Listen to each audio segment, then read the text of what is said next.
Bonsoir chers téléspectateurs, nous voici encore sur ce plateau de À cœur ouvert, une émission où nous nous parlons à cœur, avec un cœur ouvert, nous nous disons des vérités avec un cœur ouvert, les vérités concernant des inquiétudes des fils de Dieu que nous venons rapporter auprès du docteur King, qui lui aussi nous répond selon la vérité de l'évangile, parce que c'est la parole de Dieu qui reste la vérité. Et après avoir écouté toutes ces vérités, nous disons que notre cœur reste ouvert. Eh bien, vous nous avez suivi la séance passée, c'était quand même chaud.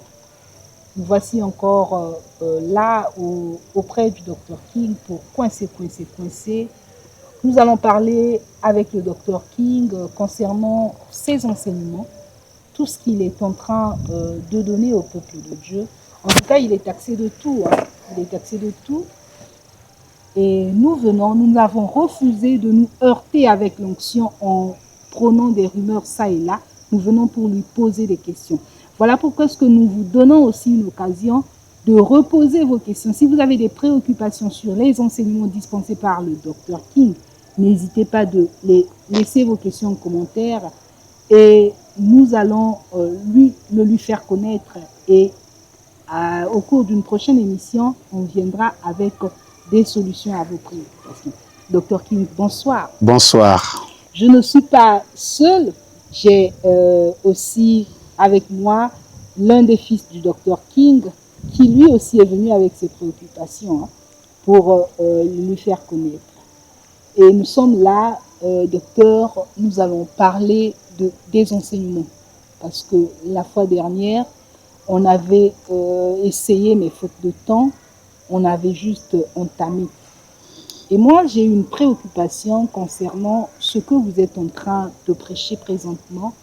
C'est sur la vision du Père que les enfants doivent adopter. Moi, je me dis, avec tout ce que vous avez déjà eu à prêcher, parce que moi, personnellement, je vous suis depuis 2012. 2012, déjà, en ce temps-là, avec tout ce qui se passait dans le monde, on disait qu'il devait y avoir des bouleversements, la fin du monde et tout. Vous venez encore avec vos enseignements. Les gens étaient là dans le mêlé-mêlé. On se demande quelle est en fait la vision du docteur King. Parce qu'en tant que fils, pour adopter la vision du Père, il faut que nous la connaissions. Quelle est la vision du docteur King? Bon, merci. je pense que, comme je l'ai tantôt précisé, que le lien de filiation n'est pas justement le sang. Mais le lien de filiation, c'est par la vision. Galates chapitre 4, le verset 1er, déclare qu'aussi longtemps que l'héritier est encore un enfant, je dis qu'il ne diffère d'un esclave, quoiqu'il soit maître de tout, mais il est sous des administrateurs et des tuteurs jusqu'au temps marqué par le Père.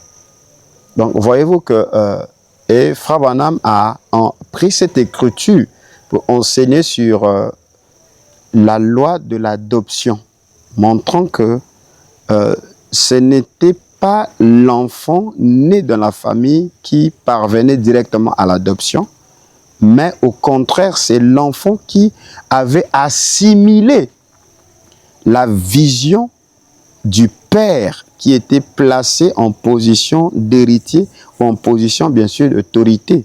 Par contre, nous voyons aussi lors du renouvellement de la promesse de l'Éternel à Abraham, Abraham dit, mais qui sera mon héritier? Sinon, Eliezer de Damas, qui est né dans ma maison. Donc, voyez-vous que c'est pour montrer que Eliezer, quoi qu'il le soit, un mercenaire, fils d'un mercenaire, né de la maison d'Abraham, mais comme il comprenait la vision d'Abraham, il était apte, bien sûr, à hériter.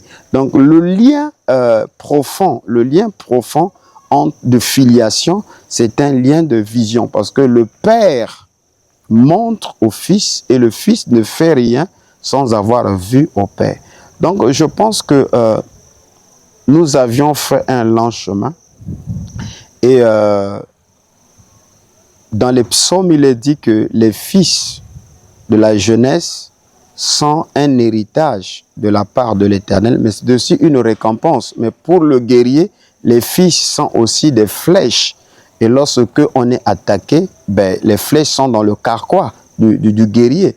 Donc il sort. Donc on est rassuré lorsqu'on est sûr que dans notre carquois, il y a bien sûr des flèches qui sont bien sûr des fils. J'ai démontré que ces fils aussi sont des pierres, parce que les 12 pierres qui constituaient l'autel de l'Éternel qu'il a rétabli étaient les fils d'Israël. Donc voyez-vous que c'est très capital. Mais ces fils-là, ils doivent être des fils aguerris qui comprennent la vision du Père. Ésaïe a dit dans Ésaïe, je crois 8, « Moi et les enfants que le Seigneur l'Éternel m'a donnés, nous servirons de signes. » Ok?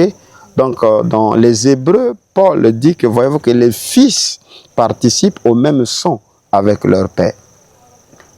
Donc, c'est très, très capital. Maintenant, pour comprendre la vision du Père, il faut être auprès du Père. Et auprès du Père se justifie par la sensibilité aux enseignements. Parce que l'enseignement, c'est la pédagogie. Voilà pourquoi il dit que ce fils-là, cet enfant-là, est sous des tuteurs et des administrateurs, c'est-à-dire des pédagogues, jusqu'au temps marqué par le Père. Si les fils ne sont pas accros à la pédagogie, aux enseignements d'un Père, comment ils vont effectivement assimiler la vision du Père?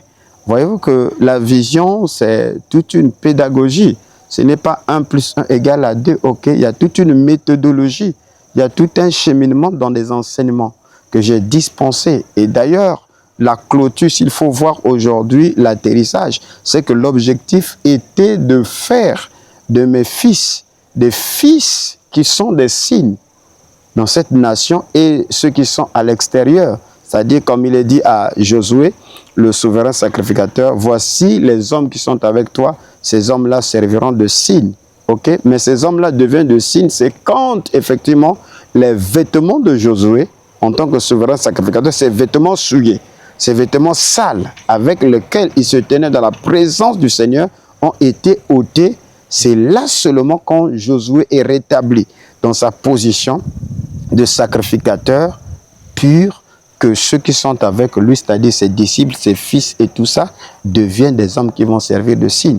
Donc la vision, c'est cette vision de réveil. Mais dans ce réveil-là, il y a la dimension du rayonnement.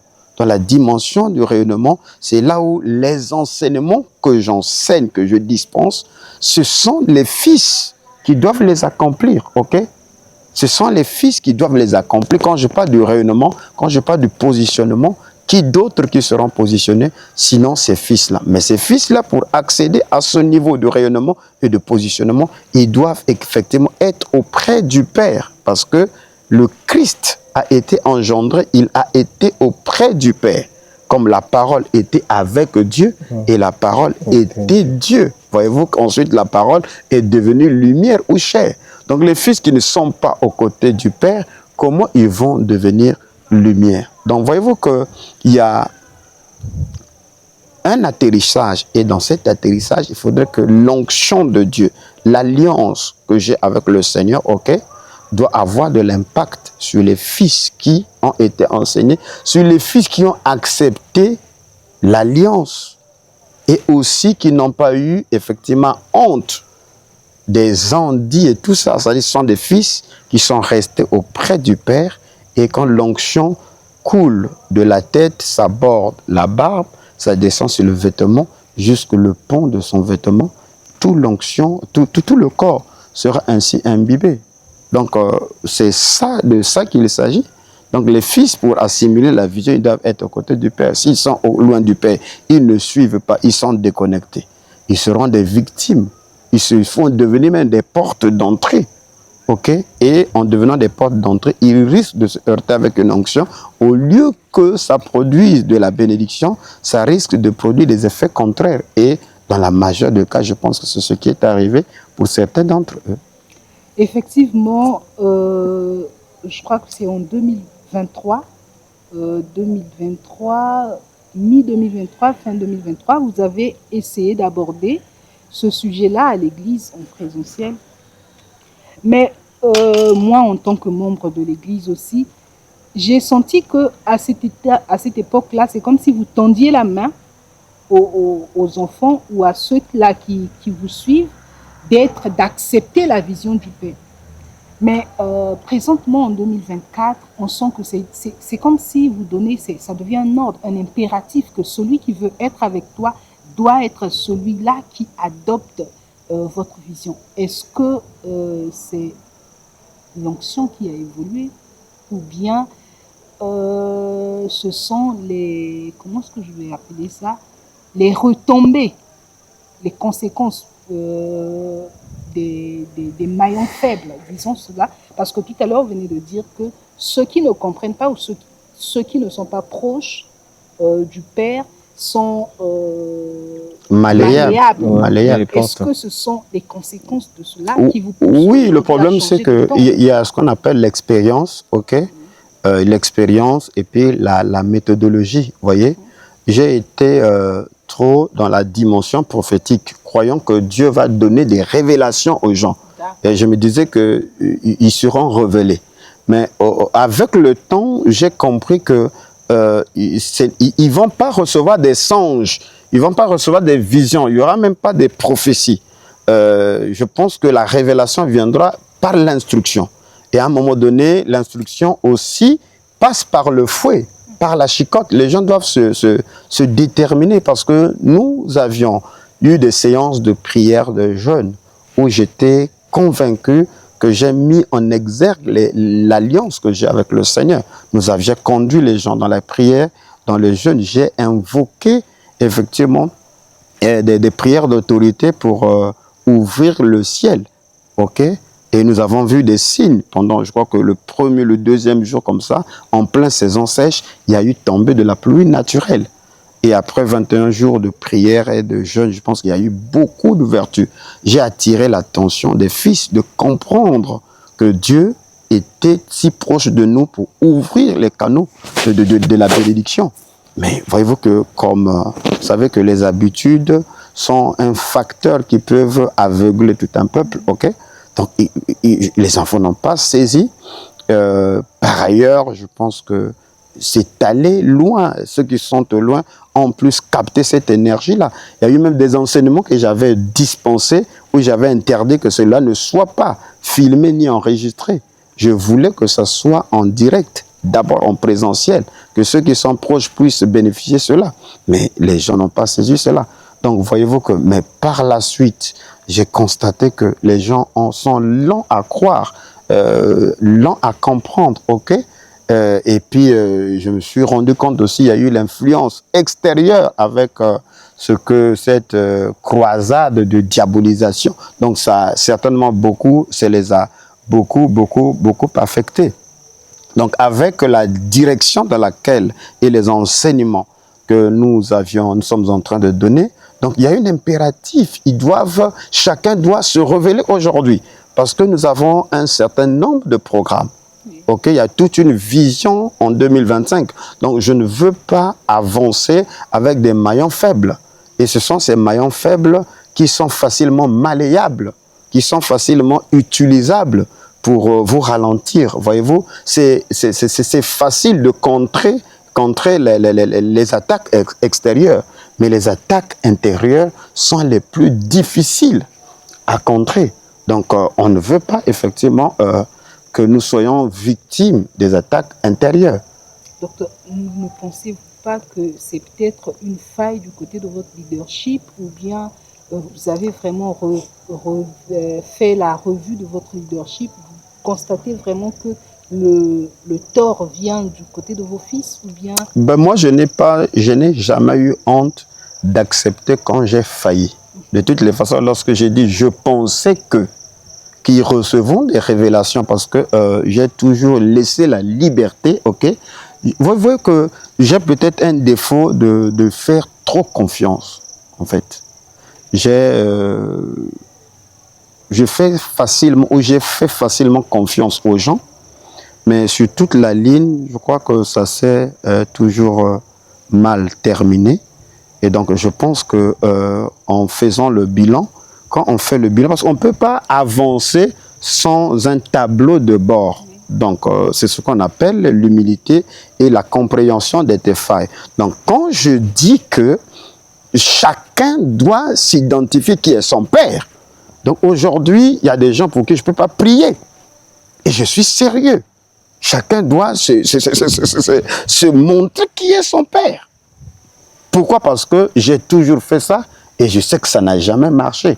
Pourquoi continuer à avancer avec une méthodologie qui ne fait que échouer? Quand la méthodologie ne marche pas, ben, il faut la changer. Il faut chercher celle qui est bonne et celle qui marche.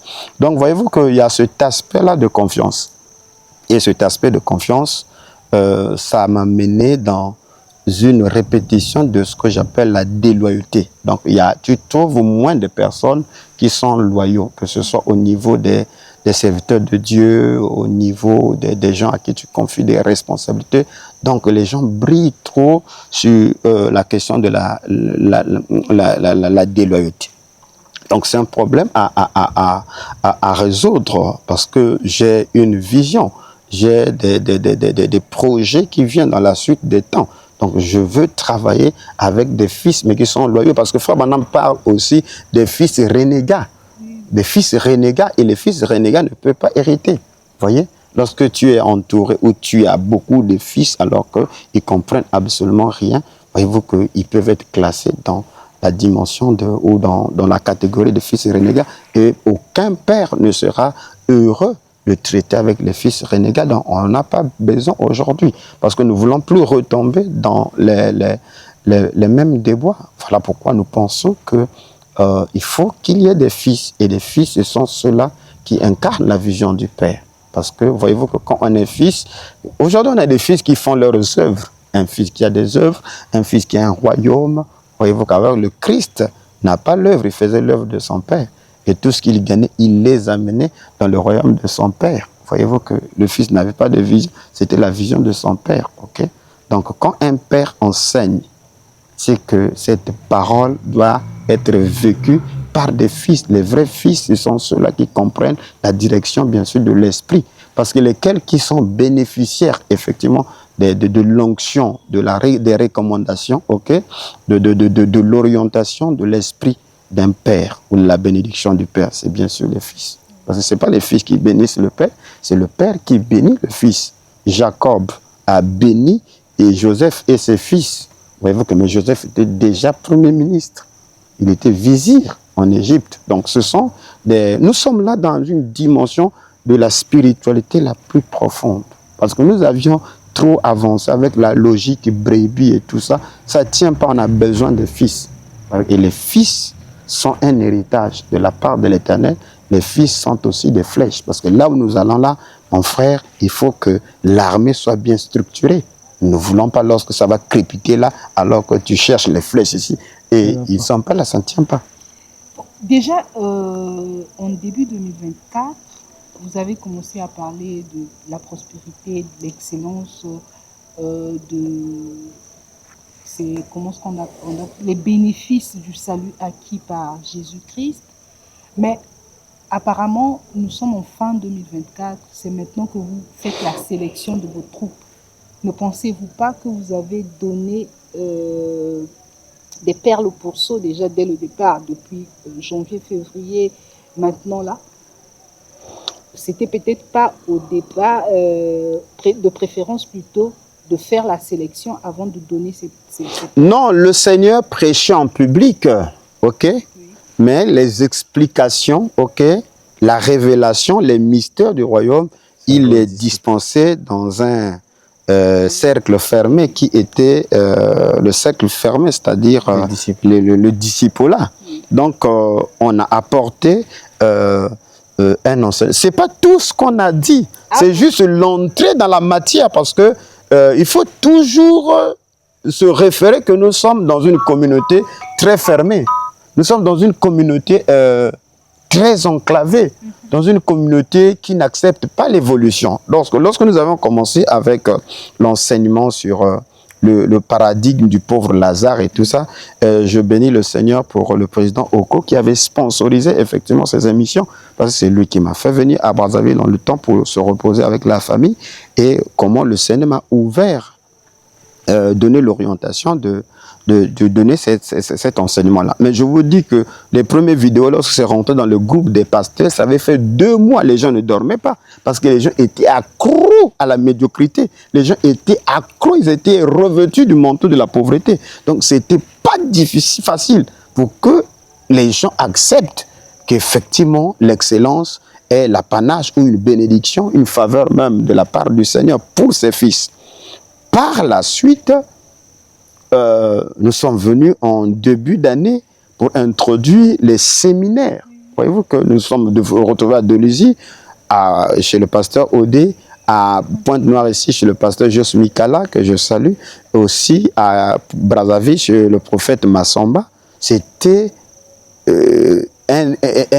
presque inédit, en fait, que dans le message, que l'on donne de tels enseignements de façon successive, que les enseignements focalisés sur la prospérité, comme étant des conférences ou des séminaires. D'ailleurs, on vous a même taxé que vous prêchez désormais sur la prospérité, vous ne prêchez plus le message. Bon, mais le problème, c'est que c'est la loi du premier-né. J'accepte toujours d'être fustigé, d'être diabolisé, tout ça, mais aujourd'hui, la majorité, maintenant, c'est devenu monnaie courante, que tout le monde commence à parler, même chose, la prospérité et tout ça. Non, nous ne sommes pas là. Tu sais que le diable est très rusé. Le diable a voulu que nous puissions répondre à nos collègues avec méchanceté, tout ça. On ne peut pas aider les gens bornés si on se comporte comme des bornés. Voilà pourquoi nous sommes en train de faire la sélection des fils, parce qu'il faut donner des codes à ces fils-là.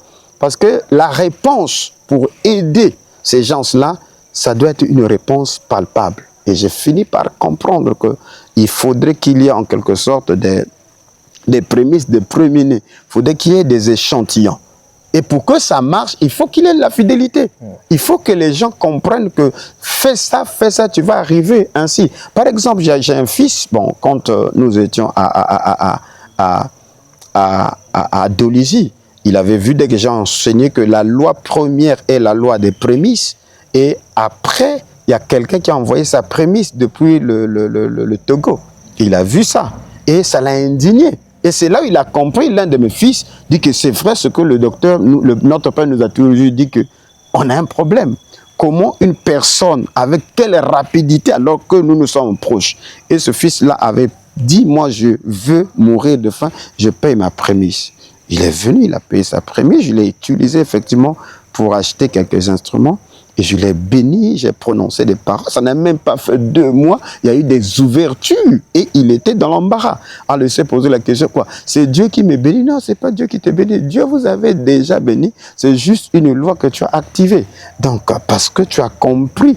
Donc, voyez-vous que pour que ça marche, il faut sélectionner, il faut discipliner. Donc, la révélation viendra par l'instruction. Et l'instruction d'un père, parfois le père prend la chicotte, c'est une sorte de pédagogie. Parce que sinon, ça ne marchera pas. Ça sera, sinon je risque de prêcher dans le désert. Parce que l'objectif, c'est que lorsque l'on proclame les oracles, c'est qu'il faut qu'il y ait des respectacles. C'est-à-dire qu'il faut qu'il y ait des vases, il faut qu'il y ait des individus, il faut qu'il y ait des personnes qui acceptent cela par un amen et dire que ce que l'homme de Dieu prononce sous l'onction de l'esprit, je le tiens, je reçois cela comme mien. Alors, vous verrez que cela va se réaliser. Mais si les personnes ne saisissent pas, alors ça ne tient pas. Et vous verrez que c'est comme si Dieu n'agit pas, alors que ce sont des personnes qui ne sont pas disposées. En tant que père, j'ai compris que ces enfants-là n'auront pas la révélation. Par exemple, tu vois que j'ai même dit que je ne vais plus enseigner sur les lois de la prospérité à l'église. Mais c'est une erreur lamentable. L'Esprit est venu me dire, mais qu'est-ce que tu veux faire? C'est une erreur. Tu dois enseigner cela. Si l'un d'eux ne comprend pas, il faut qu'il change de maître. Il faut qu'il aille ailleurs. Vous comprenez? Parce que si les enfants ne comprennent pas, il faut descendre, aller les prendre là où ils sont dans la prise. Parce que le Seigneur est descendu jusqu'à dans les régions inférieures. Il fallait prendre les gens qui étaient retenus captifs. Parce que vous savez que ce n'est pas facile. Hein? Ce n'est pas facile lorsqu'il y a mutation. Oui, Il y a mutation, quand l'onction mute, quand le ministère mute, au changement de dispensation. C'est cette guerre-là, c'est pas facile de muter. Donc ça a toujours créé des fissures. Les gens étaient habitués dans une certaine façon de comprendre la parole, dans une certaine façon d'être. Voyez-vous, lorsqu'on parle de déménager, c'est tout un problème. L'enlèvement, et vous venez nous dire que non, nous sommes des fils de Dieu qui devons régner sur la terre, mais ça bouleverse. Ben oui, voilà pourquoi il faudrait que... non, attends l'enlèvement, c'est toujours la parole. Ok, c'est toujours la parole dans une dimension donnée. Maintenant, il y a aussi l'autre facette de la rédemption qui consiste à faire venir le règne de Dieu maintenant. Parce qu'il y a une chose que les gens ignorent ici, c'est la victoire de Christ sur terre. Quelles sont les entités que Christ a vaincues? Et quand l'Église n'est pas enseignée, quand les fils ne sont pas enseignés, quand le peuple ignore effectivement ces sphères de victoire, ça sera très difficile. Ici, dans Éphésiens chapitre 3, le verset 10, la Bible dit qu'afin que les dominations, les autorités dans les lieux célestes connaissent aujourd'hui par l'Église la sagesse infinie variée de Dieu. Donc, voyez-vous que lorsqu'on parle ici de domination et des autorités, il ne s'agit pas des autorités politiques. Parce que les autorités politiques ou ces dominations que vous voyez, ce ne sont que comme en quelque sorte des reflets. Parce que nous n'avons pas à combattre contre le sang ou contre la chair, mais nous luttons contre les dominations. Donc il faudrait que cette dimension d'enseignement, cette spiritualité puisse parvenir effectivement à l'Église. Or, depuis ce temps-là, l'Église n'était pas au courant de la grande guerre qui se situe au niveau du second ciel. C'est là où il y a des principautés effectivement qui combattent le peuple de Dieu, qui combattent la destinée des bénédictions et de l'orientation du peuple de l'Alliance.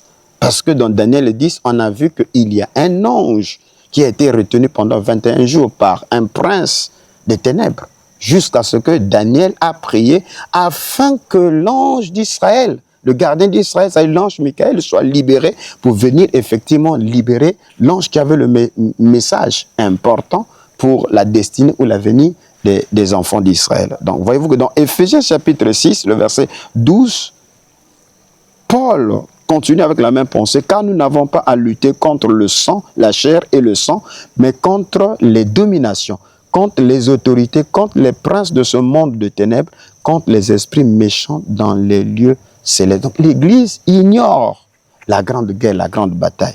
Colossiens chapitre 1, le verset 16, il dit, car en lui ont été créées toutes les choses qui sont dans les cieux et sur la terre, les visibles et les invisibles, trônes, dignité, domination, autorité, tout a été créé par lui et pour lui. Alors, vous comprenez que ce soit les dominations, les trônes, les dignités, les autorités, ces choses-là sont créées par lui et pour lui. Ensuite, je clôture dans Colossiens chapitre 2, le verset 15. Il a dépouillé les dominations et les autorités et les a livrées publiquement en spectacle en triomphant d'elles à la croix. Donc, vous voyez que la croix est venue effectivement dépouiller les dominations, les autorités. Ils n'ont plus de pouvoir, en effet. Ils n'ont plus de pouvoir sur nous, les enfants de Dieu. Raison pour laquelle, quand on a dit au Seigneur, apprends-nous à prier, qu'a-t-il dit? Notre Père qui es aux cieux, que ton nom soit sanctifié, que ton règne vienne. Donc, dans nos prières, nous devons faire venir le règne de Dieu dans nos vies. Ce règne, il est quotidien ou bien c'est le règne à venir des 1000 ans? Ben voilà pourquoi vous êtes remplis de doctrines. Paul dit que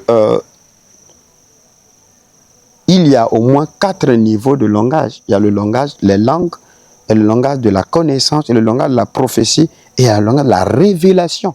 Or, les gens sont bourrés de leur doctrine. Vous voyez, quand vous voyagez, le Seigneur, on lui a dit, apprends-nous à prier. On ne prie pas pour des choses à venir. On prie pour demander des choses présentes. Et le Seigneur les dit, parce que s'ils ont demandé, apprends-nous à prier. Le Seigneur dit, quand vous priez, ça veut dire la manière dont les gens priaient, elle n'était pas correcte. Quand vous priez, dites notre Père. Vous devez reconnaître votre Père comme étant le vôtre. notre Père qui est aux cieux. Vous devez établir le lien de paternité entre toi, le Fils, et le Père. Voilà pourquoi le Seigneur a dit, nous, pères méchants que nous soyons, nous avons donné des bonnes choses à nos enfants. Alors, si tu établis la relation entre Fils et Père, comment voulez-vous que ce soit un Père irresponsable? Donc, cette connexion est tellement capitale de dire notre Père qui est aux cieux. Que son nom soit sanctifié, que son règne vienne, pas que ton règne viendra. Ce n'est pas au futur. La prière est claire, que ton règne vienne, que ta volonté soit faite sur la terre comme cela est fait au ciel. C'est-à-dire, la prière là voudrait que nous puissions manifester le ciel sur terre ici. Parce que les dominations sont déjà vaincues. Les trônes, les dignités, ils sont déjà vaincus. Christ doit régner dans nos vies. Parce qu'il doit régner sur l'église. Il dit, je bâtirai. Quand vous avez la révélation, il dit, sur cette pierre, je bâtirai mon église.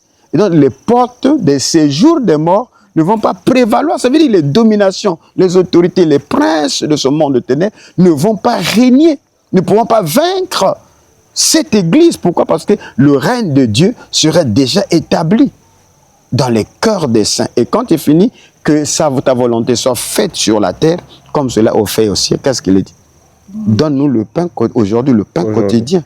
Pardonne-nous nos offenses comme nous pardonnons aussi à ceux que nous offrons. Ne nous induis pas en tentation. Donc, voyez-vous que les autres choses qui concernent la relation avec fraternelle viennent après la stabilité du pain quotidien. Parce qu'il dit que le Père céleste, qui est plus bon que les pères naturels, comment voudrait-il nous donner du serpent alors que nous avons demandé le poisson?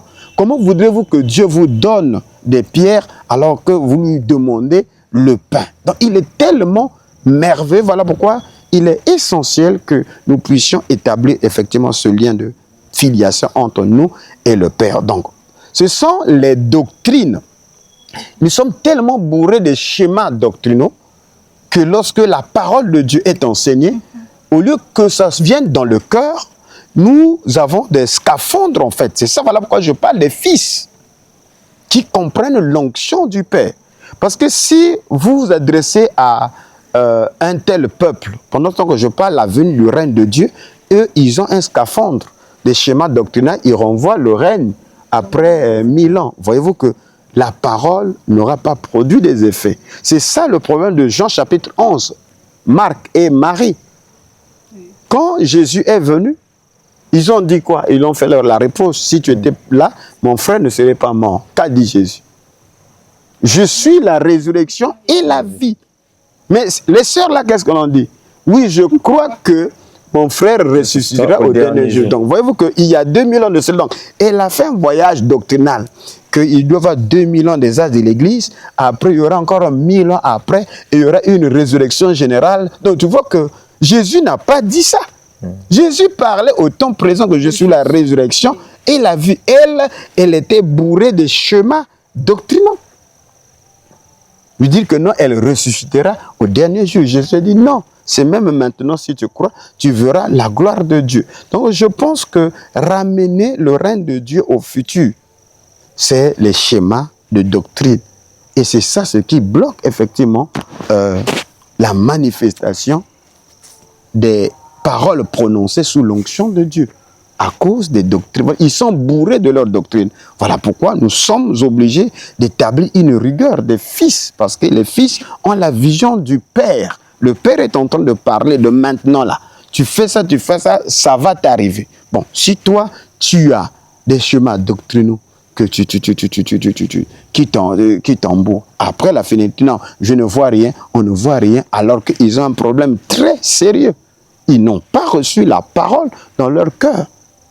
Il y a eu raisonnement et guerre au niveau de leurs pensées et de leurs connaissances. Donc, quand aussi longtemps que tout cela, ce mauvais ciel, ce ciel lugubre n'est pas balayé, il sera difficile que la bénédiction de Dieu tombe. Donc, les gens ont des problèmes, ils sont bourrés de doctrines, et ce sont ces doctrines-là qui constituent comme des traditions humaines qui empêchent la parole de Dieu d'avoir de l'effet dans la vie des gens. Mais ces doctrines-là ont été inculquées par qui?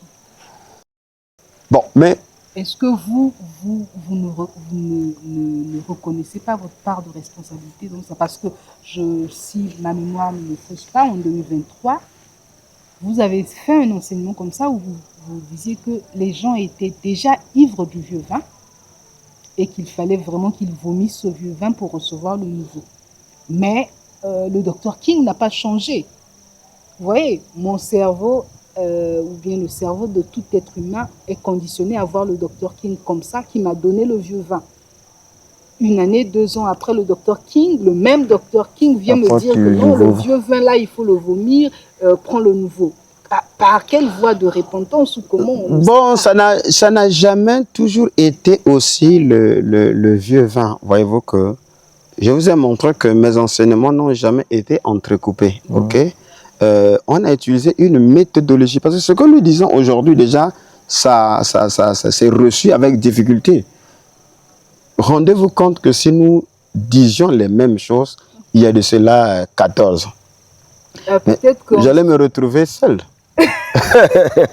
Donc, voyez-vous qu'on a utilisé une méthodologie parce que Frère Branham dit que le soleil qui sert à ensemencer le grain en octobre est le même soleil qui amène la maturité, ok, vers juillet. Mais l'augmentation, c'est-à-dire l'intensité du soleil a été augmentée. Et si tu prends le soleil de la maturation, tu l'amènes au moment des semailles, le soleil va faire brûler, cramer bien sûr les semences. Donc il y a il y a un schéma, ok. Il y a une croissance, c'est ça un père, ok. Il y a même des enfants, ils doivent subir un régime alimentaire. Maintenant, il faut aussi reconnaître un fait, c'est qu'en dehors de ce que le père enseigne ou la vision du père, il y a aussi effectivement le discours du dehors. Et généralement, le discours du dehors, avec les fréquentations, devient tellement prédominant. Ok? Par exemple, lorsque nous avions commencé à enseigner sur les lois de la prospérité, mais voyez, les discours du dehors, ça dit que c'est comme si on n'enseigne plus la sanctification. Bon, il veut de quelle sanctification dans la mesure où je vous amène dans des jeûnes même prolongés de 21 jours. Mais non, mais puisqu'on trouvait parmi le peuple que vous conduisez des gens qui se conduisaient mal. Et c'est normal que l'on dise que c'est comme j'ai dit tantôt, vous jetez les perles au pourceau. Bon, mais partout, les enfants, chacun a un problème. Ok?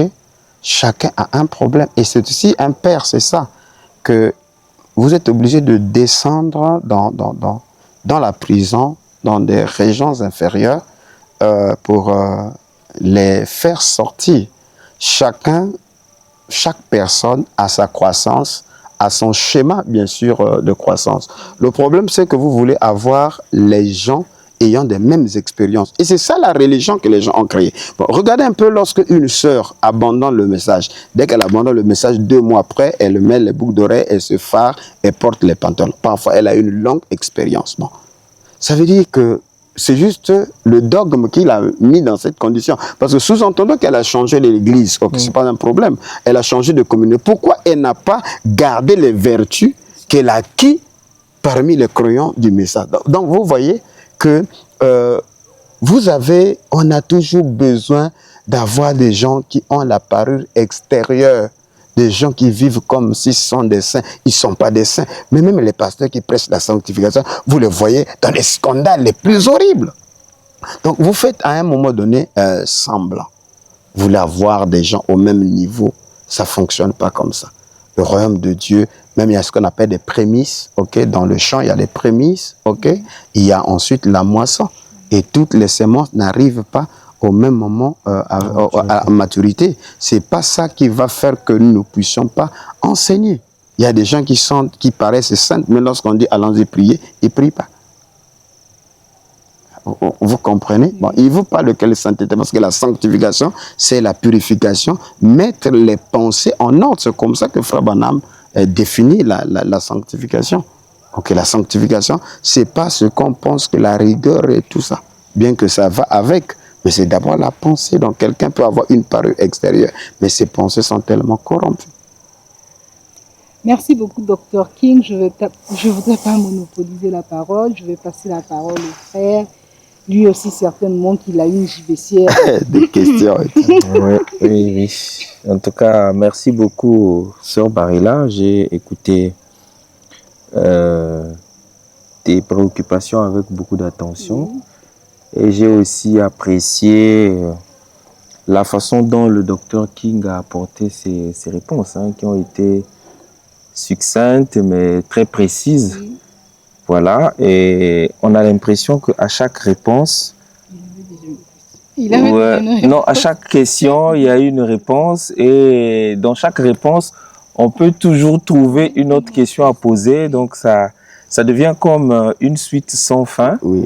Et malheureusement, bon, on est soumis ou contraint par le temps.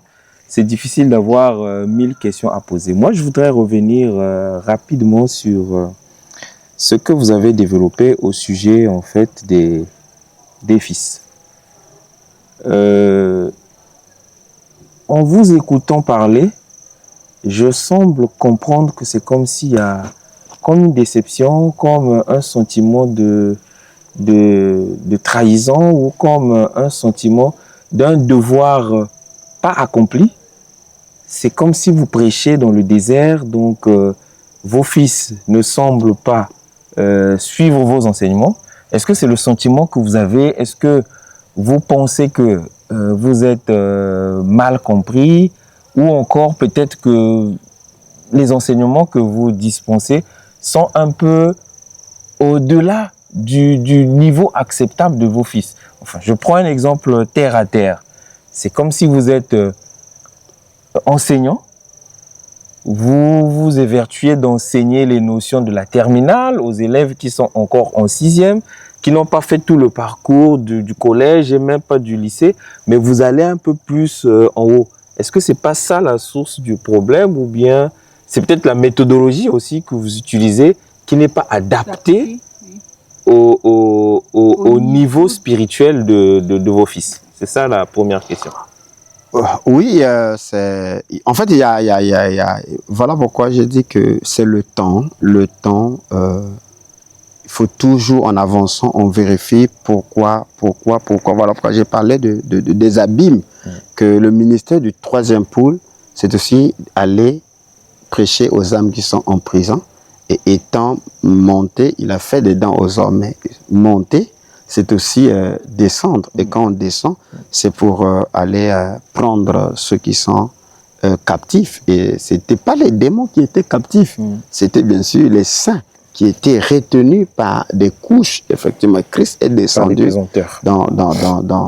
dans ces régions inférieures. Donc, effectivement, il y a ce problème-là, et c'est un défi majeur à résoudre, parce que vous voyez que quand tu es sur la tour, tu vois très loin. Et il est dit aussi que la sentinelle peut annoncer, mais le peuple ou les fils ne prennent pas conscience. Et la finalité, c'est que l'ennemi viendra et le sang ne sera plus redemandé à la sentinelle, parce qu'il avait, averti. Mais comment contraindre à des gens à qui on avertit quand ils sont distraits? Là, il faut peut-être que la sentinelle descende pour que le sang soit plus clair pour ces enfants-là. Donc, voyez-vous qu'on est monté très loin, et le Seigneur nous a montré énormément des choses, beaucoup de visions, qu'on a essayé d'enseigner, de jeter. Moi, je pense qu'il y a un enseignement du Dr. King nécessite en fait une année, en fait, pour avoir plus. Mais parfois, c'est donné dans la dimension prophétique en une seule prédication. Maintenant, il y a le travail que le Saint-Esprit fait, c'est que le Saint-Esprit est l'enseignant. Ça veut dire qu'il faudrait que la personne prenne du temps d'écouter et de réécouter et de réécouter, de méditer. Moi, je pense que mes fils, ceux qui sont en présentiel, parce que je parle plus de ceux qui sont en présentiel, parce que le problème, c'est plus ceux qui sont là. Or, l'idéal, c'est que il faudrait que ceux qui sont en présentiel, puissent être, comme on dit, au même niveau déjà, Parce que ça serait très horrible que ceux-là qui sont plus loin soient plus à jour. Et pourquoi ceux-là qui sont plus loin ont plus d'avantages que ceux qui sont proches? Parce que ceux-là qui sont loin, ils enregistrent, ils réécoutent, ils réécoutent, ils réécoutent, ils réécoutent. Maintenant, ceux qui sont proches, ils sont tombés dans les habitudes. On dit que parfois, quand on est proche du soleil, le soleil finit par aveugler les gens. Donc, il y a un facteur très, très, très, très capital. Si on fait l'examen ou on fait les statistiques qui a suivi l'émission de dimanche, pour les fiches qui sont sur place, vous verrez que sur 10, il y en a peut-être 3 qui ont suivi. Mais si on fait le même exercice pour tous ceux-là qui sont à distance, ils vont vous dire qu'il y en a qui ont suivi ça déjà 4. Ouais, mais est-ce que c'est pas aussi dû au fait que, bon, on est proche du Dr King, ben, c'est une prédication qu'on a écoutée, on a pris les notes, on aura peut-être le temps de revoir ou relire nos notes chez nous. Par contre, ceux qui sont de loin n'ont pas d'autre choix, n'ont pas d'autre moyen que d'écouter la prédication en ligne. Ça peut aussi être ça, non? Oui, mais le problème, c'est que si c'était aussi facile, je n'aurais pas dû me concentrer et être sensible sur l'audiovisuel. Parce que Frère Branham me dit dans Pourquoi la petite Bethléem, il parle des guerriers qui étaient avec David, qui connaissaient la pensée de David. Ils ont dit que, Frère Branham dit que les pensées de David étaient un ordre pour David. Quand David a dit, ah, l'eau de Bethléem, ils n'ont pas dit, tu as besoin d'eau. Ils se sont levés. Parce que Frère Branham dit que ses pensées étaient devenues des ordres. C'est-à-dire qu'ils savaient, comprenaient, parce qu'ils étaient tellement proches de lui. Ok, il comprenait maintenant sa pensée, ses orientations ainsi que sa vision. Donc le fait d'être une personne qui est très regardante sur l'audiovisuel, ça devait déjà attirer les gens, l'attention des gens. Pourquoi le pasteur veut que tout ce qu'il est dit soit enregistré? Parce qu'aujourd'hui, si nous n'avions pas pris le temps d'enregistrer, mais vous savez, avec tout cette campagne de diabolisation, on allait nous coller des histoires qu'on n'a pas dit. Je suis allé, par exemple, voir un frère chez lui, et le frère a une soeur qui est une ménagère. Il dit, ah, moi, le docteur, moi, je ne vais pas aller l'écouter. Il a dit quoi? Non, lui, il ne croit pas que les femmes ont des théophanies. Oh. Le frère dit, oh, le docteur qui a déjà dit ça, il dit, moi-même, j'ai écouté ça. Il montre la vidéo. Oh non, j'ai seulement écouté. Donc, la sœur insiste que moi, j'ai déjà enseigné que les femmes n'ont pas de théophanie. D'accord. Vous voyez? Bon. Comment elle a écouté ça? Ça veut dire qu'il y a un ange des ténèbres qui lui a dit ça. Sous-entendant que mes prédications ne soient pas enregistrées. Ça peut être un obstacle. Mais on lui pose la question, tous les enseignements du docteur qui sont enregistrés, montrent-nous seulement la bande là où il a dit ça. Donc, voyez-vous qu'il y a des éléments. Bon, donc, je pense qu'il y a ce qu'on appelle la sensibilité. Quand je parle du lien, la filiation entre le Père et le Fils, c'est pas le sang. Quoique le sang peut être un élément de filiation, mais c'est la vision. La vision. Si les enfants ne partagent pas la vision, ils peuvent être là. Ce n'est pas des fils qui feront l'honneur du Père. Parce que tout ce que l'on peut faire, que ce soit le soutien, que ce soit l'accompagnement, ça ne peut être que conséquent si les enfants ou les disciples comprennent la vision. Le docteur Lys me disait que quand les gens ne comprendront pas ce que tu dis, ce que tu enseignes, ils ne peuvent même pas mettre un 10 francs là-dedans. Parce qu'ils ne trouvent pas l'intérêt là-dedans. Donc voilà pourquoi j'insiste. Ils ne sont pas impliqués, ils ne sont pas concernés. Ça paraît étrange pour eux, effectivement. Donc ensuite, j'ai fini par découvrir aussi un élément, c'est que la majorité des gens ne lisent pas.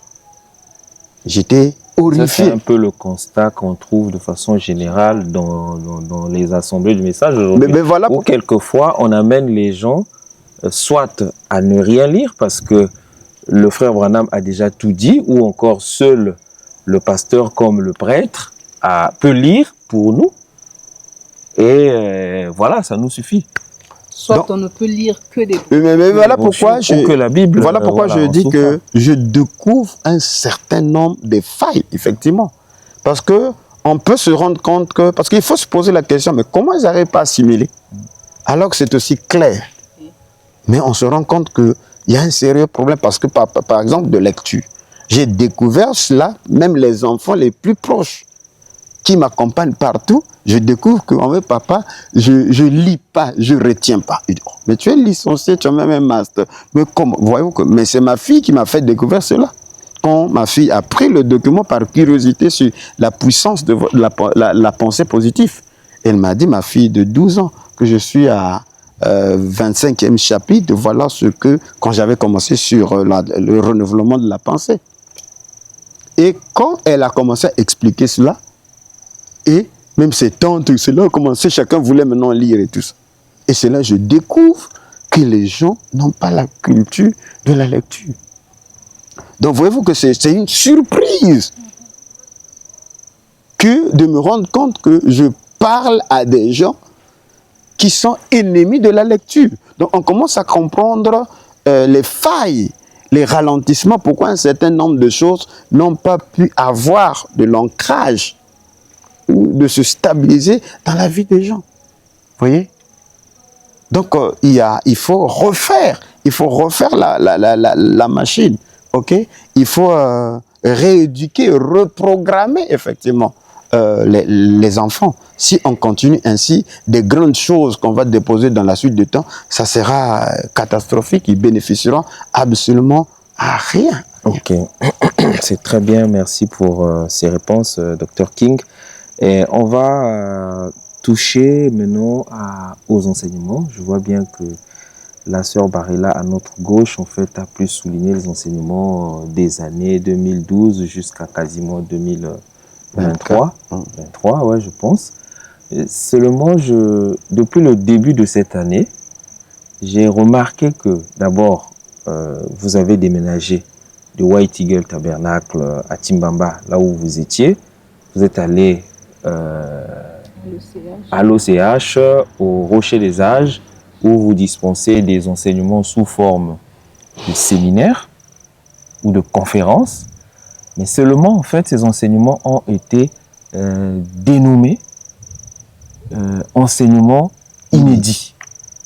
Je veux comprendre d'où vient cette inspiration ou pourquoi ces enseignements sont qualifiés d'inédits et qu'est-ce qui se passe? Qu'est-ce qui se passe réellement pour que ces enseignements soient réellement qualifiés d'inédits? C'est la question que je me pose. Pourquoi inédit? Bon, mais est-ce que c'est du buzz juste qu'on veut faire? Parce qu'on voit maintenant aussi, hein, les pasteurs sont devenus aussi comme des artistes ou des stars. Pour attirer plus de vues, il faut faire du buzz, il faut faire faut prendre des mots qui vont attirer. Quand on va entendre le mot, paf! Mais quelquefois, le terme de la prédication est très loin même de ce qu'on développe. On voit ça, hein? Vous ne pouvez pas me contredire sur ça. Bon, mais je pense que s'il fallait faire le buzz, on a tous les outils possibles. Hein? Parce que pour faire le buzz, il faut ne rien dire, en fait. Mais quand tu as un message, tu as une profondeur, je pense que tu ne peux pas être dans ce rabaissement-là de faire le buzz. Au contraire, tu as besoin de transmettre ce qui est sacré. Alors, voilà pourquoi Frère Branham dit qu'un prophète, il est un révélateur de la parole écrite.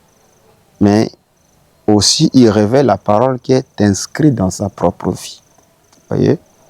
Donc, sachant que je dois apporter des enseignements relatifs avec la transformation de la mentalité et aussi les lois de la bénédiction, il y a le cadre.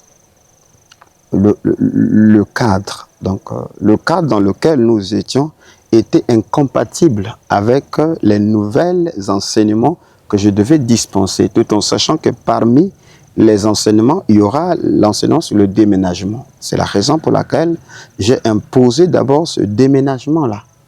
Donc, c'est une pédagogie, en fait, c'est une reprogrammation. Déjà, le fait de quitter à un point A pour aller à un point B, pour vous mettre dans un environnement adéquat, c'est déjà un enseignement en soi. Il y a un frère qui est aux États-Unis qui a envoyé son fils venir écouter les enseignements. Quand le fils arrive, Il a dit, la parole, elle est vraiment précise. Mais il n'est plus jamais revenu. Vous savez la raison? Il dit que papa, tant que tu ne m'envoies pas l'argent pour m'acheter les nouveaux vêtements, je ne pourrai plus aller là-bas.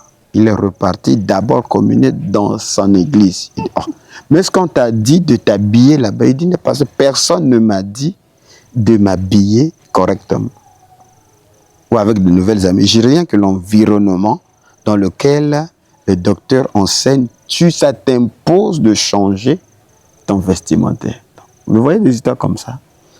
Mon jeune frère, notre jeune interprète, dès qu'il a commencé, le premier jour, la première réunion, il y a une sœur qui a vu, non, pasteur, je pense qu'il faut qu'on lui achète des vestes.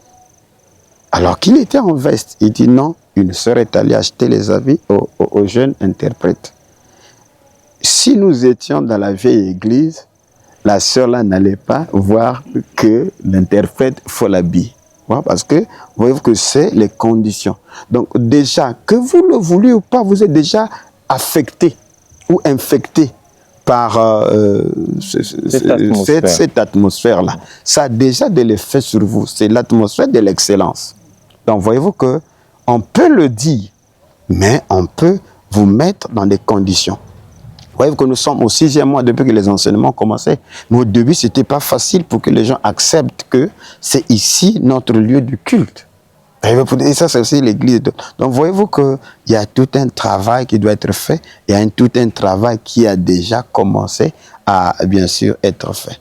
Donc, voyez-vous que c'est une éducation. C'est une reprogrammation pour installer la notion, effectivement, des changements ou de déménagement, de l'excellence, de la gouvernance, du rayonnement. Ok. Et au sujet du caractère inédit des enseignements. Mais c'est inédit. Déjà, je parle le bâtiment, parce que jusqu'aujourd'hui, nous sommes en guerre avec les amis. Les gens pensaient que c'était juste pour quelques jours ou quelques mois. Après, on sort de là. Donc, ils ne comprennent pas jusqu'à présent ma philosophie. C'est déjà inédit. Donc, voilà pourquoi je dis qu'il n'y a pas seulement la parole enseignée, mais il y a la parole vécue. Donc, rien que le déménagement là, c'est un déménagement inédit.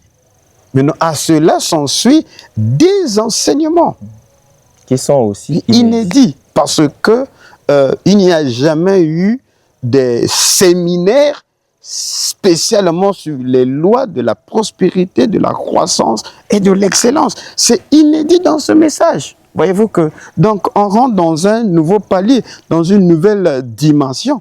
Et ça, au début, ce n'était pas facile pour les gens d'accepter cela. Mais au fur et à mesure, aujourd'hui, ça commence à se vulgariser. Après, nous sommes aujourd'hui en train de parler de la pluie qui doit tomber. Mais vous ne pouvez pas vous rendre compte que les messages que je reçois de la part des serviteurs de Dieu. Donc, vous voyez, au début, c'était vraiment, ça tiquait.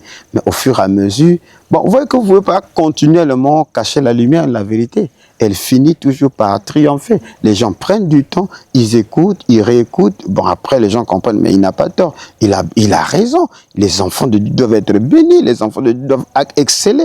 Les enfants de Dieu doivent croître parce qu'en vertu de quoi les enfants de Dieu doivent être dans la misère continuelle. Donc, il y a une prise de conscience, effectivement, qui devient en quelque sorte collective. D'accord. Donc, parlons des enseignements inédits.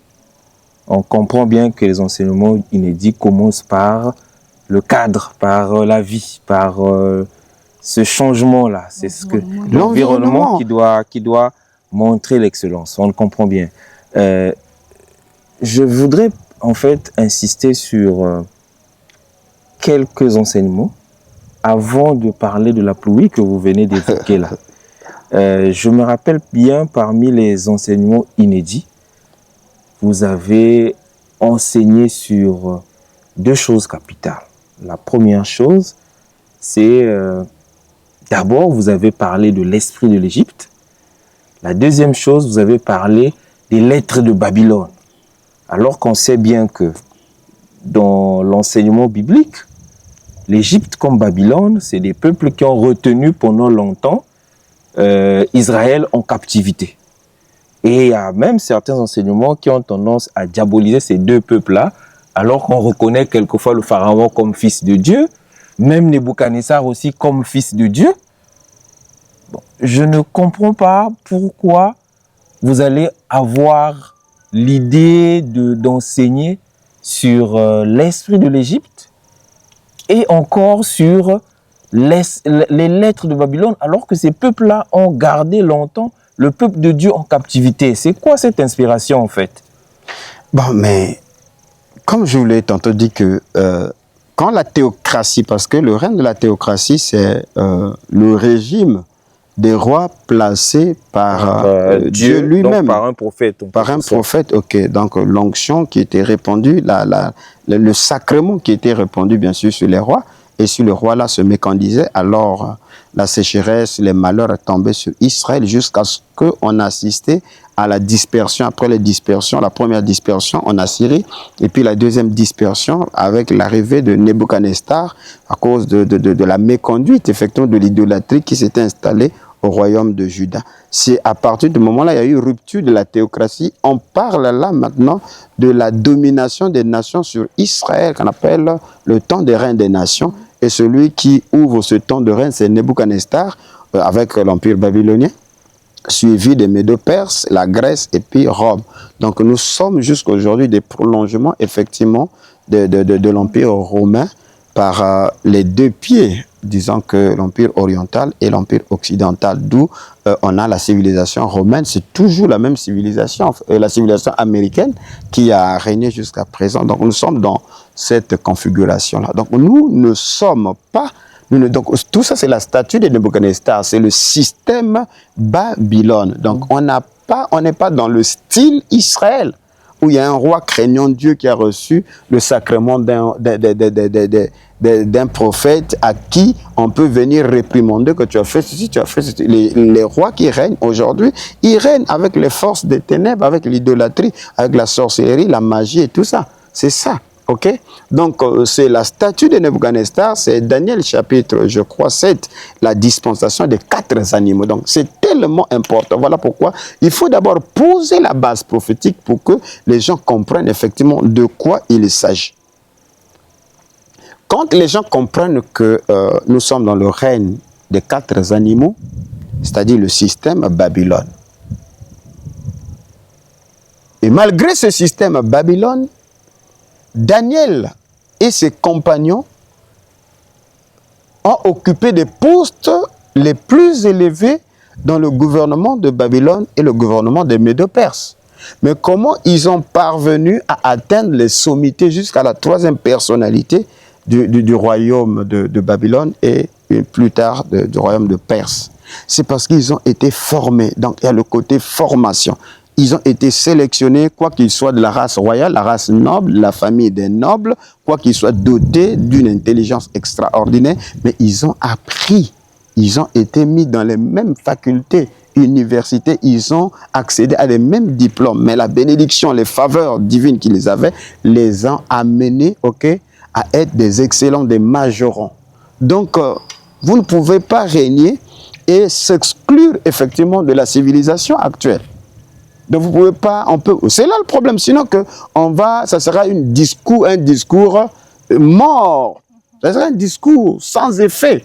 Parce que lorsqu'on va parler que vous devez prendre possession de l'économie, que les richesses des nations viendront à Israël pour la reconstruction, bien sûr, ou du temple, pour le relèvement de l'autel, mais qui va prendre ces richesses-là? Il faudrait qu'il y ait des gens qui ont été formés dans la haute finance, qui doivent avoir l'œil et les pieds dans Wall Street. Il faudrait qu'il y ait des gens, effectivement, qui sont dans des rouages économiques. Quand on parle de l'économie, c'est-à-dire des gens qui peuvent prendre des décisions de fils. Au lieu de rassembler 12 pierres, on a juste besoin d'une pierre, quelqu'un qui prend la décision. Qui arrive dans Dr. King, qu'est-ce qui manque? Qu'est-ce qu'il faut faire? Est-ce qu'on a besoin d'une chaîne? On n'a pas besoin de passer par des cotisations. Il sort des millions pour faire une chaîne, pour que la parole de Dieu soit propagée. Mais à ce niveau de rayonnement, à ce niveau de richesse, ce n'est pas nos petits boulots-là que l'on fait. Donc il faudrait au préalable des gens, quoi qu'ils travaillent, mais s'il y a possibilité d'aller faire d'autres formations, au-delà de ce qui est marginal, il faut le faire parce qu'il faut accumuler de l'intelligence, il faut accumuler de la sagesse, la connaissance pour se lever. Donc, au fur et à mesure que vous avez accès à l'illumination, à la connaissance, ok, vous aurez aussi accès à haut niveau de richesse. Donc, voyez-vous que si les fils de Dieu ne passent pas effectivement par la maîtrise des langues et des lettres de Babylone, ce que l'on dit là, ça sera des discours morts. On reviendra toujours dans le Dr. King, tu es en train de parler, nous c'est la sanctification et tout ça. C'est ça le problème. Donc, c'est à un niveau donné que c'est comme si le discours qu'on donne, ça ne correspond pas au public qui est devant nous. Et ça, c'est un élément très, très capital. La Bible dit que Moïse a été instruit sur toute la sagesse des Égyptiens. Il était puissant en parole et en œuvre. Tu ne peux pas régner si Dieu, par sa préséance, ne t'introduit pas dans le couloir de la royauté. Ce n'est pas possible. David, avant de devenir roi, malgré l'onction royale qui était sur lui, les circonstances lui ont amené dans la maison de roi. Il est devenu l'ami du fils du roi pour apprendre comment on vit, comment on mange à table et tout ça. Voyez-vous que donc l'esprit de la royauté, l'onction de la royauté l'a mené vers le roi. Parce qu'il devait être roi plus tard. Joseph ne pouvait pas régner en Égypte à côté de Pharaon s'il n'était pas dans la maison d'un Pharaon. C'est-à-dire qu'elle est un serviteur de Pharaon, c'est-à-dire Potiphar travaillait chez Pharaon. Donc il y avait déjà la connaissance du protocole de Pharaon. Quoique la bénédiction de l'Éternel était avec lui, la maison de Potiphar, mais voyez-vous qu'il servait avec un noble, dans la maison d'un noble. Donc, ça recevait des autorités, ça recevait des ministres. Donc, il apprenait, il a été formé.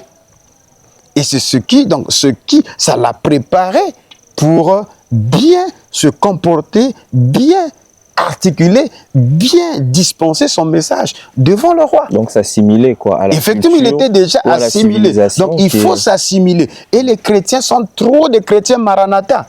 Et je ne veux pas avoir des fils Maranatha avec moi. Sinon, il y aura en quelque sorte anguille sous roche, c'est-à-dire il y aura discontinuité, c'est-à-dire il y a guerre entre la vision du docteur, ok, là où je veux amener mes fils, et ce que les fils ont appris à l'extérieur. Il y aura guerre. Par exemple, je parle, ici nous sommes dans le rayonnement, il faut que nous fassions venir le règne de Dieu parmi nous. Que son règne vienne. Moi, quelqu'un dit, le règne, c'est dans le millénaire. Vous voyez pas qu'il y a un problème? C'est pas moi qui lui ai enseigné ça. Il a pris ça ailleurs. Alors que nous sommes en train de prier que le règne de Dieu vienne, que le royaume de Dieu soit établi, que la volonté de Dieu, c'est le ciel parmi nous, sur terre. Mais tu voyais que quelqu'un est bloqué par ses doctrines. Il a eu ça où? Il a eu ça peut-être dans des communions, il écoutait notre prédicateur et tout ça. Donc c'est de ça qu'il s'agit. Et parfois, ce qui est extérieur paraît souvent plus mieux. Parce qu'effectivement, ça ne vous pousse pas à travailler. Ça veut dire qu'il y a une procrastination. Les gens se sont habitués à ne rien faire, à avoir aucune responsabilité. Donc ce message du royaume, du rayonnement, de la domination et du règne, mais ça vient menacer les faibles. Ça vient menacer les paresseux, ok? Parce que dans ces églises-là, qu'est-ce que les pasteurs vous disent? Ils sont contre les études, ils sont contre la brillance. Alors, il y a quelque chose qui ne tient pas. Parce que la Bible dit que les fruits de tes entrailles seront bénis. Donc la bénédiction de Dieu, ça se reproduit même sur les enfants. C'est une promesse, les fruits de tes entrailles seront bénis. Et un père doit être rigoureux pour voir quel est le fils qui ne veut pas travailler. Et s'il ne veut pas travailler, il faut parfois le punir.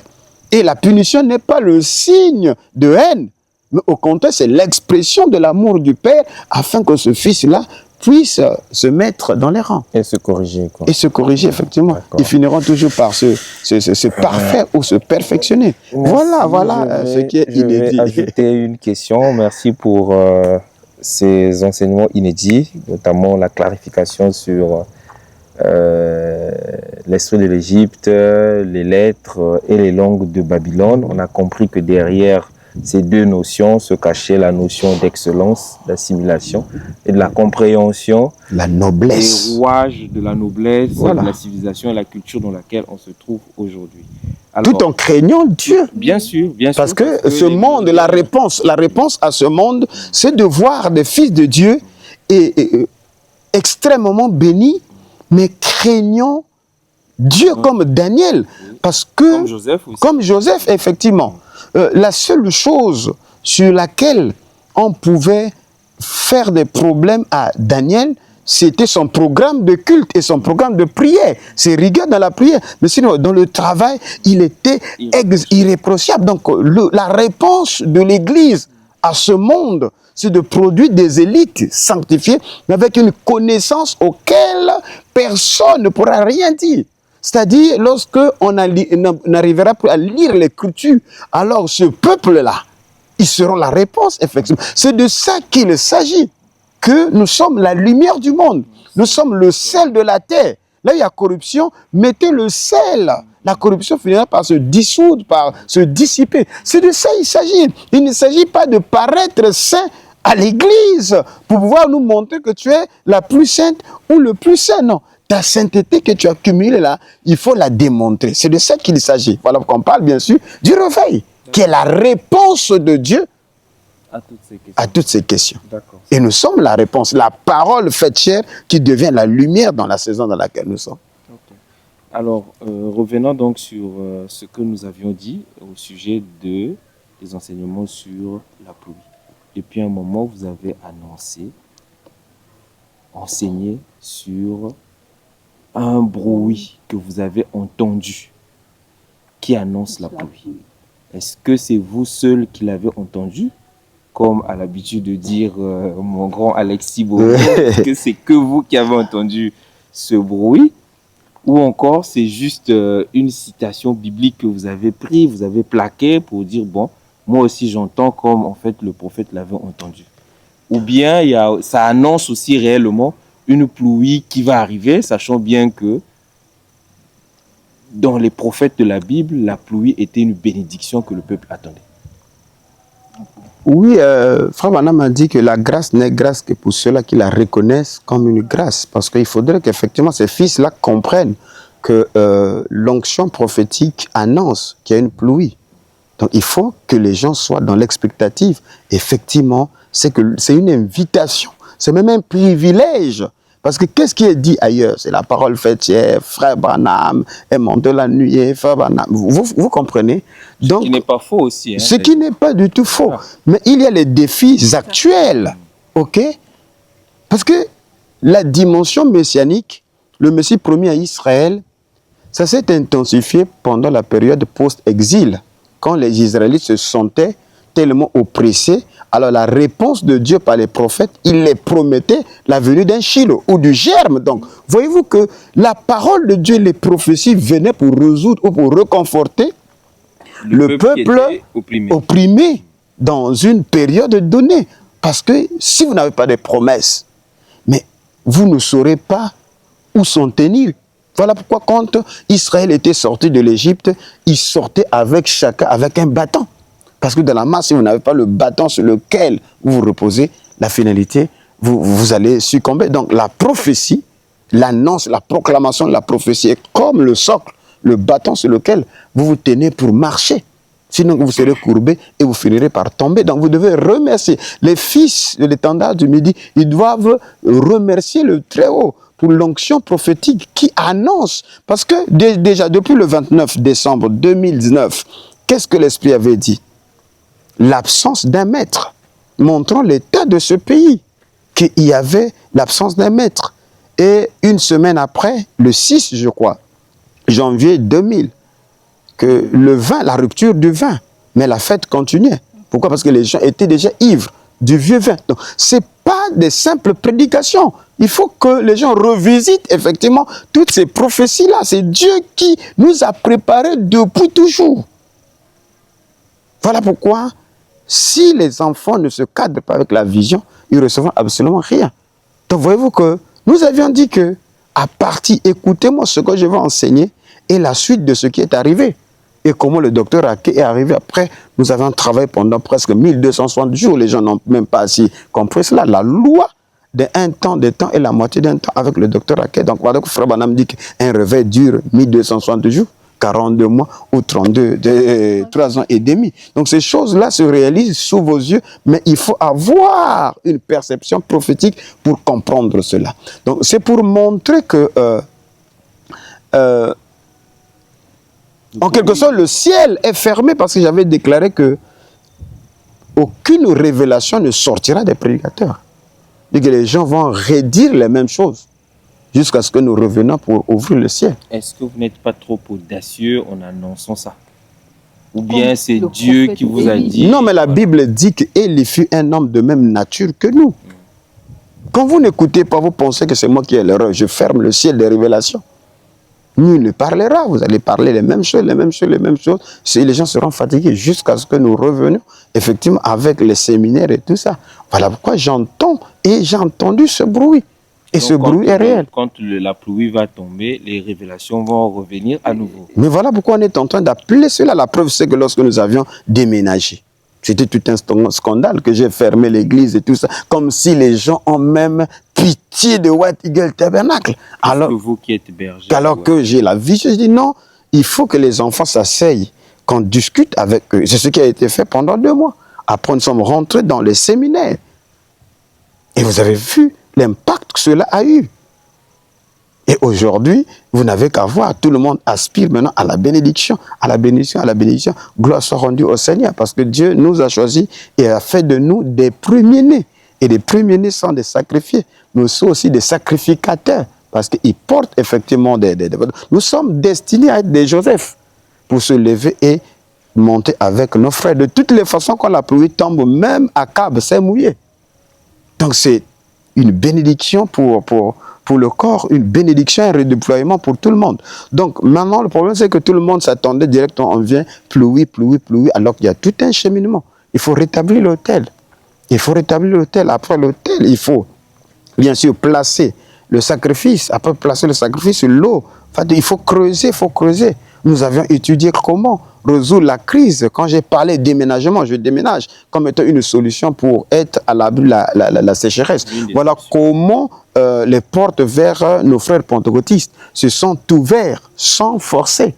Et d'ailleurs, le 14, nous allons intervenir à une grande convention avec les pères. C'est une convention des pères. Mais comment la convention des pères d'une communauté, je me retrouve inclus là-dedans? Il n'y a que Dieu qui peut t'amener là-bas. Donc, parce que j'ai simplement dit, je déménage. Et j'ai compris qu'il ne s'agit pas de fouiller les veuves ou les églises israélites. Non, Dieu peut t'envoyer vers une Sidonienne, une veuve qui n'est pas de ta communauté.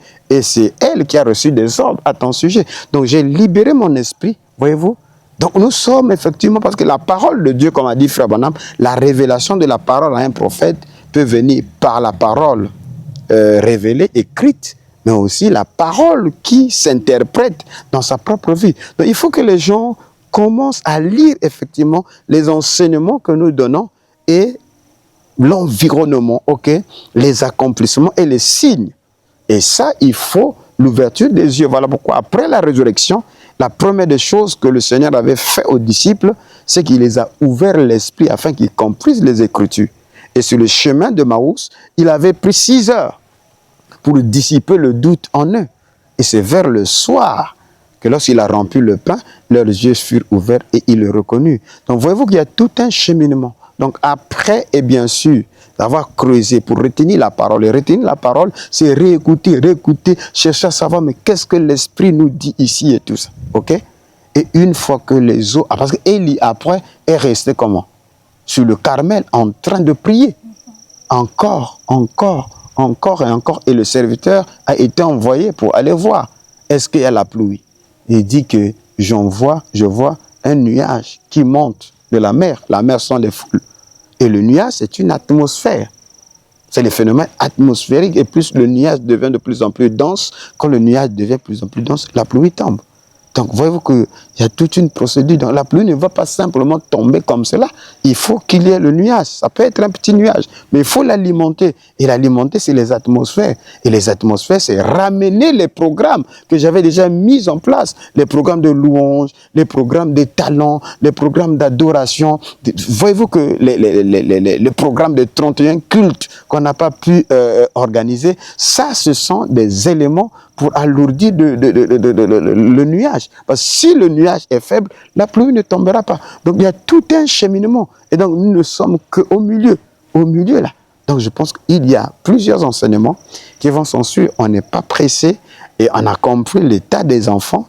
Donc il faut parfois redescendre plus bas qu'eux pour les attirer. Parce que le Seigneur avait dit, je veux que là où je sois, que tout ce que tu m'as donné, y soit aussi. Donc voilà pourquoi le ministère du troisième pôle nous amène à descendre même là où les captifs sont là pour les prendre et les élever. Merci pour cette clarification. Je remets la parole à ma sœur Barila. Merci beaucoup, Dr King, pour toutes ces questions et pour tous ces éclaircissements. Merci à vous, chers téléspectateurs, et ceux-là aussi qui suivent en présentiel comme en ligne.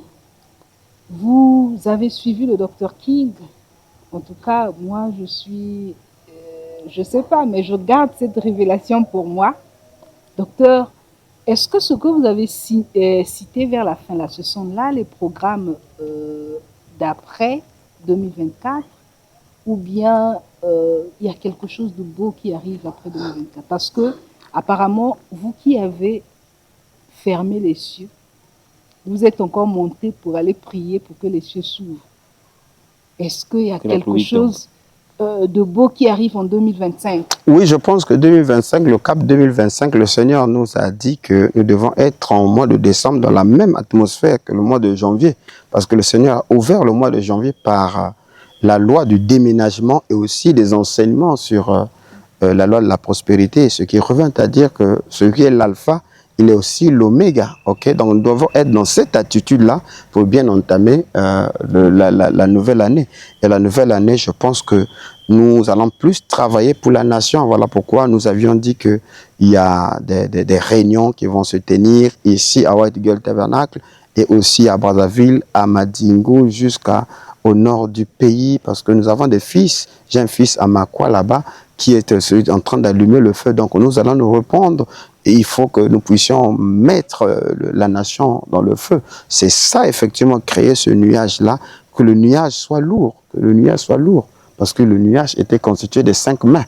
Voyez-vous que c'est le ministère quintuple et tout ça. Donc Dieu nous a bénis. D'ailleurs, il nous a envoyé un autre docteur, le docteur Frédéric, qui demain, qui d'autre va se révéler. Et plus nous formons cette main-là, et c'est ça ce qui va amener que la pluie tombe. Et quand la pluie tombe, tout le monde va se mouiller, je le crois. Donc 2025, je crois qu'il y a des programmes extraordinaires et le Seigneur a des projets de bonheur. Je pense que je vous ai dit que ce sera une année de multiplication et de croissance à tous les niveaux. Vous serez nommés, vous serez bénis, vous allez gravir les échelons, vous aurez accès effectivement dans la dimension de Daniel et de Joseph. C'est cette onction-là, ce qu'on appelle la pluie, parce que la pluie, c'est les oracles de Dieu, c'est une visitation, ce sont des faveurs. Et pendant ce temps que je parle, que cela puisse t'atteindre dans le nom de Jésus-Christ, que ta vie soit arrosée abondamment, que tu sois véritablement un champ bien arrosé. Pour ceux-là qui ne sont pas d'accord avec la pluie, ça, ce n'est pas mon problème, parce que je crois que le désert est l'apanage des Saouls. Parce que les Saouls a reçu des lois contraires. Tu seras privé de la rosée, tu seras privé de la graisse, tu seras privé de la pluie, tout ça. Mais à Joseph, à Israël, à Jacob plutôt, il était promis, je te donne la graisse de la terre, tout ce qu'il y a de meilleur, je te donne la pluie. Donc la pluie n'est que normale pour nous, raison pour laquelle nous devons la réclamer. Le Seigneur dit que je vous enverrai la pluie de la première et de l'arrière-saison, comme au jour d'autrefois. Voilà pourquoi l'émission là, ces émissions, cette série d'émissions, je pense que c'est le restauration comme au jour d'autrefois. Voilà. Toi, déjà en 2017, tu n'es plus, depuis 2017, tu n'es plus passé. Donc nous sommes déjà dans une pluie, la restauration comme autrefois. La sœur Barilla, pareillement. Qui d'autre que ce soit Alisa, mais toutes mes filles là, elles vont revenir. Le zèle, la force va revenir parce que il dit que la pluie là viendra comme au jour d'autrefois. Je pense que tout ce que vous avez perdu, vous allez retrouver cela au nom de Jésus-Christ comme au jour d'autrefois. En tout cas, merci beaucoup, Dr King. Merci à vous pour toutes ces bénédictions. En tout cas, moi, personnellement, je les reçois à cœur ouvert comme les noms de l'émission. Et nous recevons aussi toutes ces vérités à cœur ouvert. Nous vous lançons cet appel d'être ces pierres non taillées, bien sûr, par la civilisation romaine, des pierres qui vont marquer, reconstituer l'autel. Et n'hésitez pas de nous apporter votre soutien de soutenir cette émission, de soutenir le ministère de l'Étendard du Midi et surtout de vous abonner sur la chaîne de l'Étendard du Midi. Et si l'émission vous a plu, n'hésitez pas de liker et de partager pour que ces révélations soient connues de tout le peuple de Dieu et que Dieu vous bénisse. À très bientôt. Amen. Merci.